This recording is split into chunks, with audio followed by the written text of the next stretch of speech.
para esse texto em particular, ele vai mostrar que há uma razão para cada coisa, e que todas as coisas apontam para um lugar.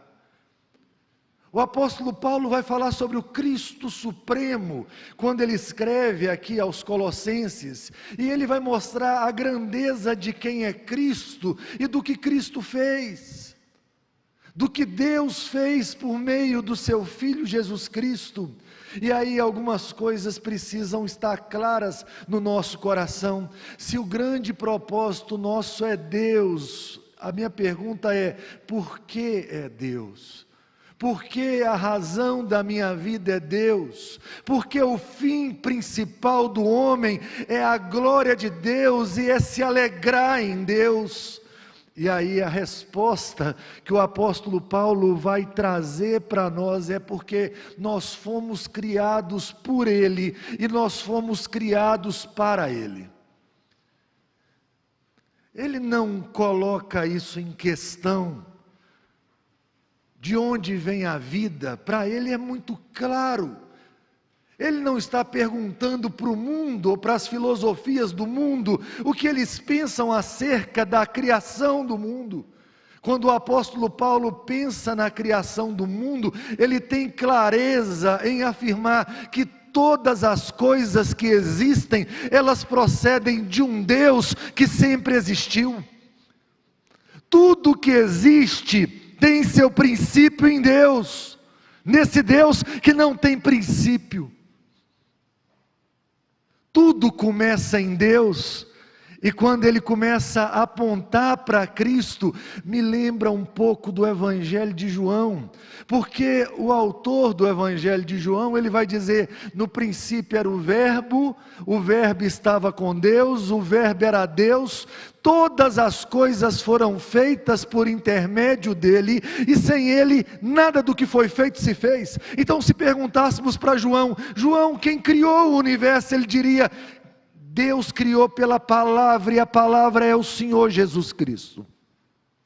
Se perguntássemos para Paulo, quem criou o universo? Paulo responderia assim: nele foram criadas todas as coisas, nos céus e sobre a terra, as visíveis e as invisíveis, tudo que existe deve a sua existência a Deus. E Deus cria cada coisa com um propósito determinado. Acho maravilhoso que esse propósito está em cada haja de Deus.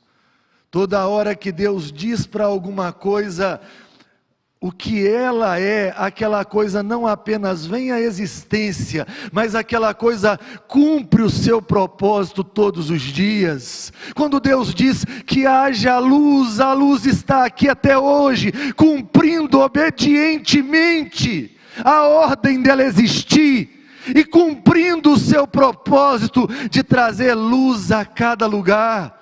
Quando Deus coloca limite nas coisas, não tenham dúvida disso. Nós vivemos dias em que os homens duvidam dessa verdade. Nós vivemos dias em que os homens acreditam que a vida ela é resultado do acaso. Se essa loucura estivesse certa, seria a maior armadilha de todas.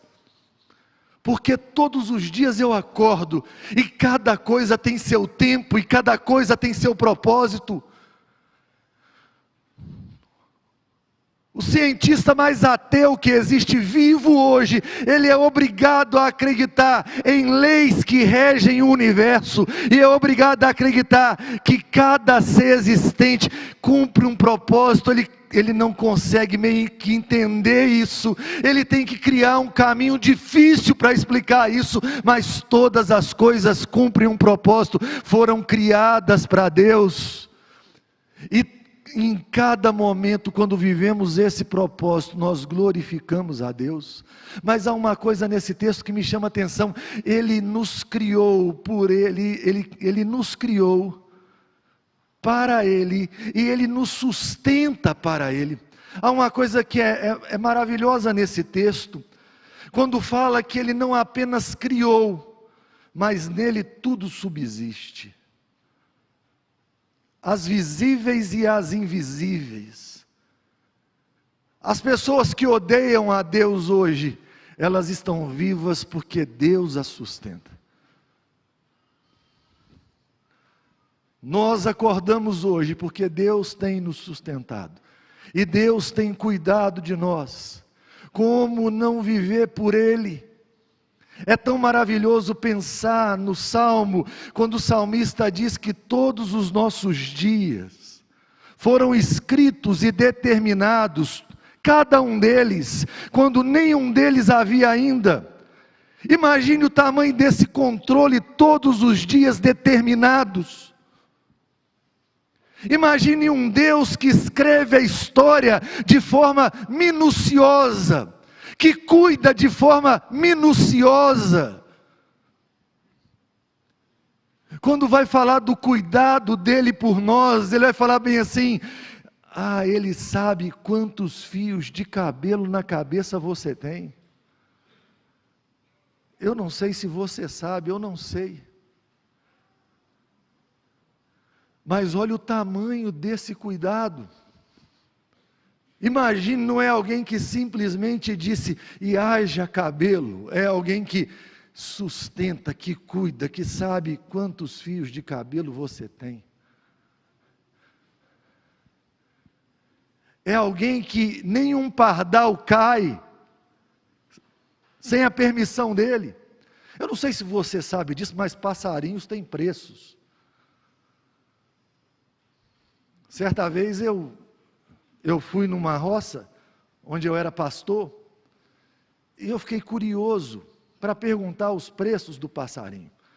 Primeiro, uma vez eu perguntei para um menino assim, quem vale mais, você ou um passarinho? Ele ficou na dúvida.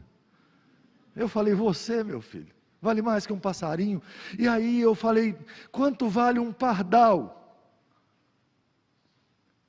E aí eles acharam engraçado. R$nenhum, pastor. R$nenhum vale um pardal. Imagine, ele tem cuidado com aquilo que você não dá R$nenhum. Não cai um passarinho sem o controle dele. Imagine alguém que cuida dos seus dias. Alguém que cuida da erva do campo, que cuida do passarinho.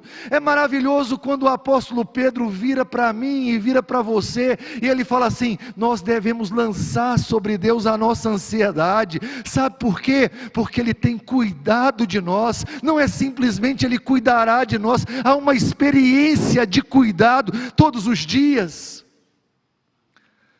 Nós temos mania de acharmos que livramentos só acontecem quando grandes perigos acontecem. Esses dias eu vinha para a igreja. Eu moro ali no Lagoa Santa. E aí eu subo num morro, todos os dias, mesmo caminho. E tem uma placa de pare. Num determinado momento do morro, eu já passei tantas vezes e